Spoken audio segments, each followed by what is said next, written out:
Hi, welcome to Base Editing with Daisy. Today we're going to look at building different levels in your base, and I'm going to show you how I put my levels together.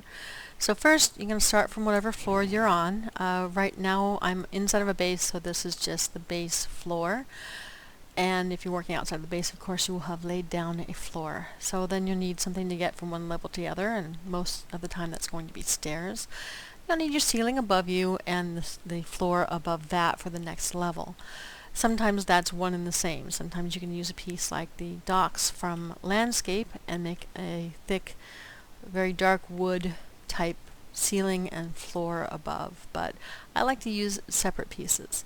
So for the stairs, you just go to Room Details. Towards the back you'll find these traditional wood and white riser stairs, and they come in sets of everything from 16 wide down to just 4. For my purposes, I like to divide my base up in 3 sections. Vertically, I put it on the lowest floor setting, and as you can see, the center floor section here is a different style. So it's very easy to see where that separation is, and I can get 3 layers if I go according to these markers. So I put the stairs down, and you might notice immediately as soon as you put the stairs down that if you just lay them on the floor, there's a pretty good sized gap between the bottom of the stairs and the actual floor. So you're going to have to sink those down. And for me, just 2 sets of 16 stairs works very, very well to get these exactly how I want them to the right height. And now lining the stairs up might be a little bit more problematic. Sometimes I have to put that on no grid whatsoever and get in real close and maneuver that so it's exactly how I want. But that's probably the hardest part about putting in stairs, to be honest. It's not too difficult. And then I've got 2 rail 16s here. Sometimes if you use the pieces that already have the rail attached, the amount of rail just doesn't work out and you have a lot of flicker. So for me, it worked out better just to put the post at the bottom and then again another post at the top, which I haven't got on yet, but that's what I would do. And you might be wondering why there's a door in the middle of my stairs. The door is to help me gauge where I should do the ceiling cutback, because of course going from one level to the other you have to have a hole in the ceiling for those stairs to go through, and how wide do you make that hole, how deep do you make that hole. So this door, the COT door, is 10 feet high, and when I place it on the stair down here, you can see it just clears that ceiling. So this would be where I would stop the ceiling. And actually, if I'm going to be laying the ceiling down, this is where I will start to lay the ceiling down. That way, if I started over here, I might have to adjust and overlap and get some flicker when I got to here. So I frame out the cutout first. And of course, when I'm laying down these shower floor tiles, I just use a floor tile set to the height I want, and I use the quarter grid, and I just lay those floor tiles down one right next to the other, and it all works out really well because it looks something like this when you're done. Nice white ceiling. And so once you're done with that, using that to measure where you should take that ceiling out, then you can just get rid of it, and then now you're sure that your characters won't get hung up on the ceiling when they're going from the first floor to the second floor. And for under the stairs, I mean, you can leave it blank because the bottom of the stairs does have a finish to it where you can have it open if you want to, but if you want to just close it up and have it look a bit more formal, if you're on the bottom floor, you can angle a piece of the divider to match the angle of the stairs and just have it look a lot like this. And then what I've done here is this wood corner is just in the way so that the bits where they come together is hidden and kind of made a little bit more neat and tidy. So that's basically how I put those stairs together, and that's for a traditional look. Now for the upstairs level, you can put a floor from the surfaces right here on top, whatever floor surface that you want, and then fill in between those gaps. Or I've also got this piece that I really have developed a great liking for. It's a chalet roof, and when you tip it over and upend it so that the bottom of the roof is showing flat on the top, it becomes a new floor surface. So now we have another wooden floor surface, which I like very much.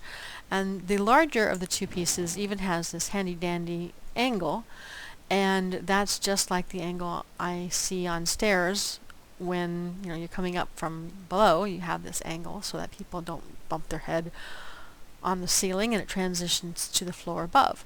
So I like that very much. Now, one thing about the chalet is that if you're just looking at just the chalet piece, it's a very dark gray, and it does not match or line up well with the shower floor. So rather than have that, I just added a stall panel wall, 2 feet, angled to match. Of course, stall panel walls do not blend really well, so I only use them for the angled pieces, because you can't have a very thick piece if you're going to angle it, because the other side of it will come out of the floor or the ceiling, and you don't want that. So for over here, I didn't bother with anything that doesn't blend well. I put white counter walls, and these are just sunk just a little bit below the surface, and of course laid on their back and so forth. If you have the grid on, it's going to be a lot harder to place those right close to the surface, so turn your grid off if you're going to sink something just below the surface. And then if you want something that is more, and I go all the way to the top over here and put another piece at the top of the stairs, and that's how I would frame in my stairs. But if you want something that's not the traditional wooden stairs, maybe you want something that looks more concrete. These are statue blocks. They're under Cityscape, and they make very good stairs. Some people also use the white counter in dividers, and if you put this there and keep that flat side, and the other side has got doors and panels and stuff, but if you use this side, it looks quite like concrete also. So you can sink that down and make stairs out of it. And it's a good thing sometimes to use stairs as your guide, so you get the angle and the number of stairs correct, so that your characters can go up and down quite smoothly. But if you don't want the concrete or the wood, maybe you're going for more of a tech look. I've got something set up over here. And what I've done is just use the metal stairs from Room Details. They're a little bit earlier on, and line these up so that they are a smooth transition. And when you're doing that, keep an eye on your angle from the side, so that, because sometimes they get out of alignment when you're stacking them. They look from the front like they're fine, and you look from the side, they're kind of like, that's not lined up. So this was the perfect height for me, and then I just added some trim. I added this powered scaffolding at an angle, and the cable, and the little bars or punching bag wall mounts from the gym category. And so they just go up and up here, and then you can do the edges between the ceiling and the floor a couple of different ways. Now these pieces are balcony edge pieces, and they already have a curved edge. If you don't like the curved edge, you can instead do a flat piece that doesn't have a curved edge, and you can add your own edge to it, like this Praetorian Bio Tower. Or another thing that I like as much or better is this power substation, and that's because this is a more narrow piece than this one, and I can make the space between the levels that much smaller, which I don't want it to be huge. I want it to be proportionally sized. So those are a couple of options that you can use there. And the thing about the floor here is you can use just the rubber tread if you want. But the thing is, if you have to overlap them at all, the flicker on these particular pieces is just it's just awful. So I like to, of course, cover that up with another floor. There aren't many metal floors. The only thing you can really use is an upside down tech balcony surface. And then you have to watch that, because if you get these pieces too close, that is the top and then the bottom piece, piece. Let's see if I can get to the bottom. If you can see, I've got these separated a fair bit, because here's the bottom here, and then there's the top, so they're separated by a good bit so that they don't go together and start flickering. So if you want this even higher, oops, wrong piece. If you want this even higher, you can lift it up so that it's encompassing this piece, and then it's going to be a little thicker, but I like to keep it a little bit lower and just have it a little bit off of the other piece, but it's gone through a couple of base resets and it hasn't melded together and flickered, so this is a fine distance. And then use the power substation as my squared off sort of drywall filler in between the levels effect.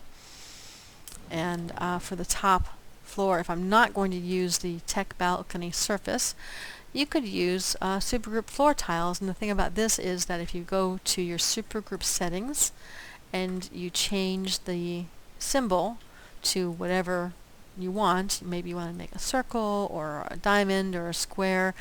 The square is neat. Just set your colors to something different. Make sure they're both exactly the same, and you can make differently colored floor tiles to lay down. If you put a floor tile underneath and sync, that makes it so that if you just want to lay down a floor tile, any floor tile, you can just do that without having to worry about changing your item placement, and just lay where you want it to lay. If you want a different look, there's something like the Vanguard platform floor, and that comes in different sizes, and that's in structures.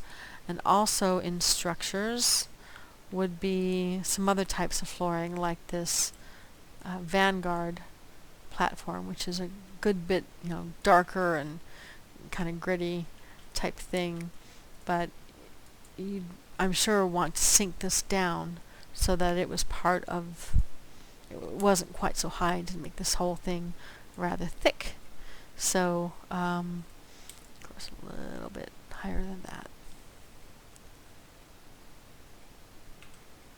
So, and when you do this, if you've got it on the edge of a balcony, you have to worry about that curved bit. So those are a couple of different looks that you can do with something making different levels.